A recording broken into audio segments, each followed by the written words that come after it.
What's up, Ghosts and Ghouls? It's the one, the only, JT Ripper, and I'm here with Todd of Thunder. And today on a Horrible Podcast, we're going to be giving you our top 15 Scream Kings. Yes, indeed. We always talk about the Scream Queens, but today we're going to give some love to the Scream Kings, those guys that make us want to be heroes on the silver screen in Horrorland. In Scream. These are basically like your, your heroes, but instead of your Arnold Schwarzenegger or Sylvester Stallone's, these are your kind of kings of the horror genre. Yeah, I also kind of based mine off of, it's kind of hard. I'll give an honorable mention right off the bat. This is not going to be on my 15. I don't think he's on yours. I'm not 100% sure. But Justin Long. Okay. He's been in a lot of horror movies, but he's not the final guy. Or he hasn't, won the big one, I guess, so to speak. So I kind of put him as my honorable mention. Right. Because he's done quite a few horror movies in his career. Yeah, and Jeepers Creepers, Tusk. He was in Barbarian just recently. Yeah. So I mean, gotta show some love to him.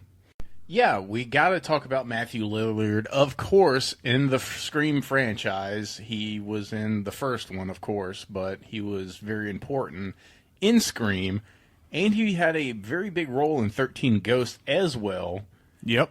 And we all know him as, of course, as Shaggy from Scooby-Doo. Oh, yeah. And he's also played in some pretty good mystery films. Like there was a good one called The Curve. That one was a really good one. Not necessarily horror, but around the corner from horror. Yeah, not too far from it. Would you like to give some honorable mentions? The only honorable mentions that I'm going to give are some of the baddies, because I've saved my list for the actual people that are known more for being the hero in the film. Right. So you won't hear people like Robert Englund, who was Freddy, of course.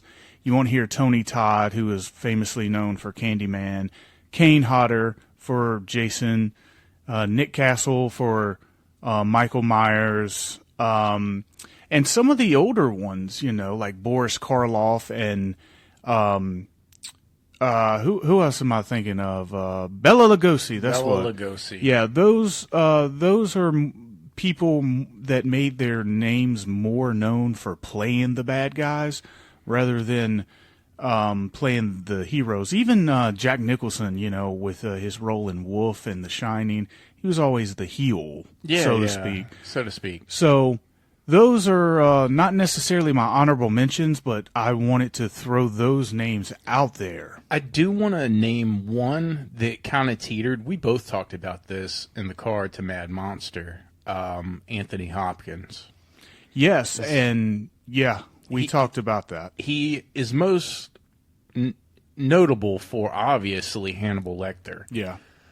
But he had a very big, role in The Right, where he was a so to speak, face. Hate to use a wrestling term, but one of the good guys. Yeah, and he was Van Helsing in Bram Stoker's Dracula from 1992. Yes, and an older movie. You guys go back and find this, a movie called Magic, where he was with the puppet. And somebody else very similar to him that teeters on that is Brad Dourif, who obviously is more known for doing the voice of Chucky as Charles Lee Ray in the Chucky films. But he played the Exterminator in Night Shift. He also iconic role in Exorcist 3. Yeah, Alien Resurrection. Yeah. He even played in I believe it was Critters 4. Yeah. He was on the spaceship. So he's kind of teetered. But his main, Chucky is, yeah. But most recently he was, Sheriff Brackett in the Rob Zombie Halloween films. Which we talked about putting him on there, but we was like, it's kind of hard because, to me, out of his best performances, like top 3 would be obviously Chucky, obviously Exorcist 3, and Halloween. And he's really a good guy in one of those top 3. Yeah. Which is kind of like how we based Anthony Hopkins. He's more known as a bad guy or, the villain or the killer, unfortunately. Also want to give a shout out to Christopher Lee. But he's, if you're a Hammer horror film in general, you'll know who he is. He's mostly, after Bela Lugosi, I think he's probably known as the Dracula. And, of course, his roles in The Wicker Man and stuff like that. So give a shout out to him as well. Yeah. But I guess we're going to kick off the list, right? Kick off the list with 15. All right. You want me to go first? I'll go first. You normally go first. We'll change it. Okay. No, go ahead. Anyway, my number 15 is Fred Ward. Most notably for me was Tremors 2. He was in Deadly Spell. That was a TV movie from 1991. And Cardiac Arrest from 1979. But he's just a Tremors was the role that stuck out that made me put him at number 15. Oh, yeah. Earl from Tremors 1 and 2. Both iconic roles. We quote them all the time. So yes, we do. Whole new ball game. Whole new goddamn ball game. Yeah. But yeah, Fred Ward is just...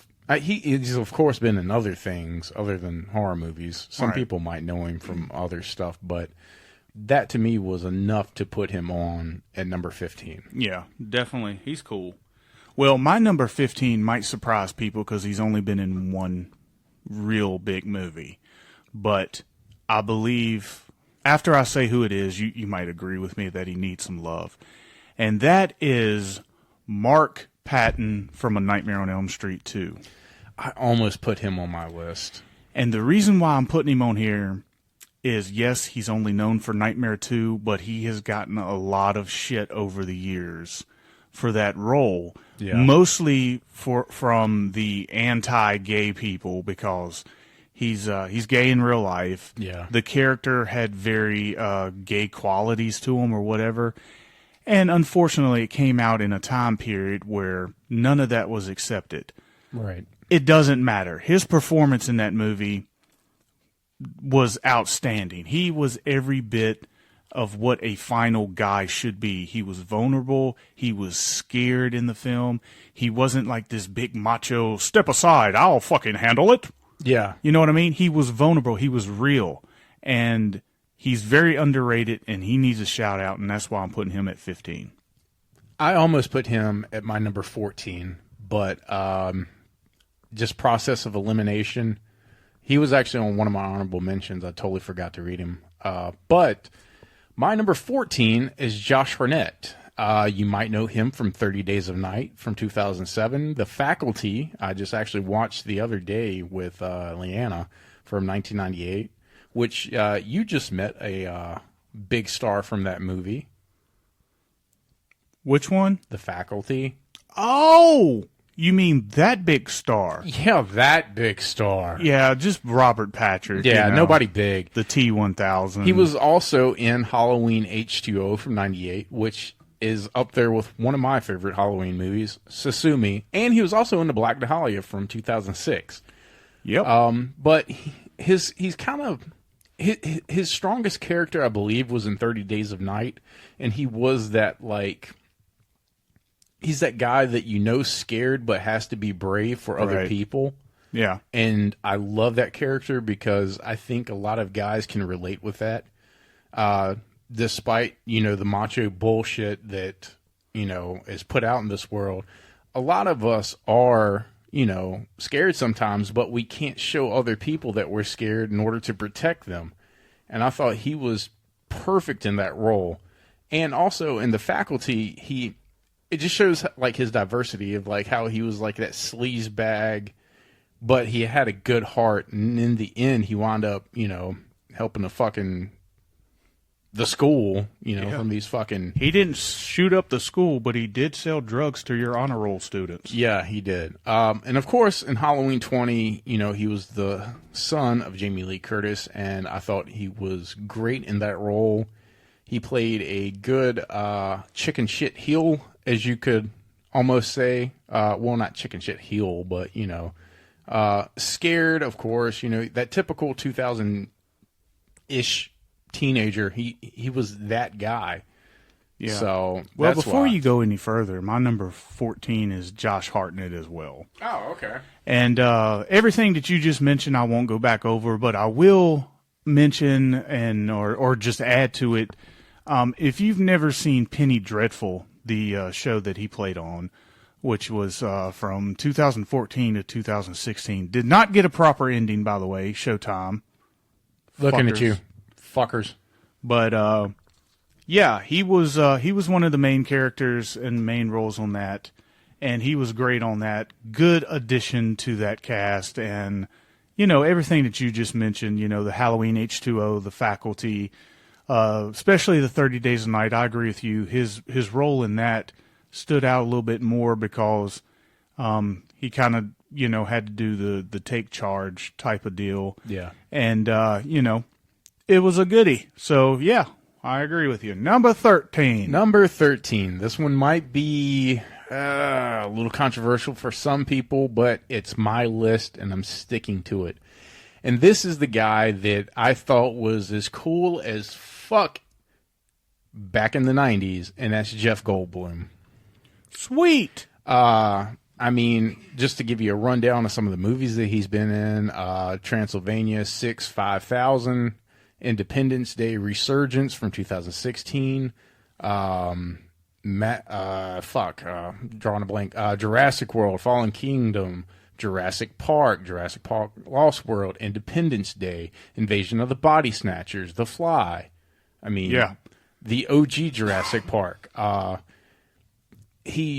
lot of people will say he plays the same character over and over, but he does such a great job at that, like, laid back, chill machismo character that you just want to try to be. Yeah, I agree with you. I think, a lot of people forget that he's been in some pretty dope-ass films, Probably one of the earliest ones that you mentioned was probably the Invasion of the Body Snatchers. Right. And, it wasn't like a main role, but he was maybe third to the, two big dudes. But The Fly is what really made him stand out, is when, they cast him in the remake to The Fly, and that was just an incredible performance. Plus, if I'm not mistaken, I mean, he plays probably the most entertaining villain to Thor in the Ragnarok movies. I mean, Loki's cool and all of them are okay, but I think Jeff Goldblum's villainous character was the most entertaining. So, oh, absolutely. Well, I mean, obviously, we're just listing the horror movies, but I mean, you know who the fuck Jeff Goldblum is. But in my world, I consider Jurassic Park movies a horror. I mean, a horror action thriller. I mean, it falls into the same category as Jaws. It's just a dinosaur. Yeah, I mean, it's nothing more scarier than a big fucking prehistoric meat eater chasing your ass. Well, my number 13 is Thomas Jane. Oh, no shit. That's a good one. Thomas Jane, you might know him from movies like The Predator, The Mist, and my personal favorite,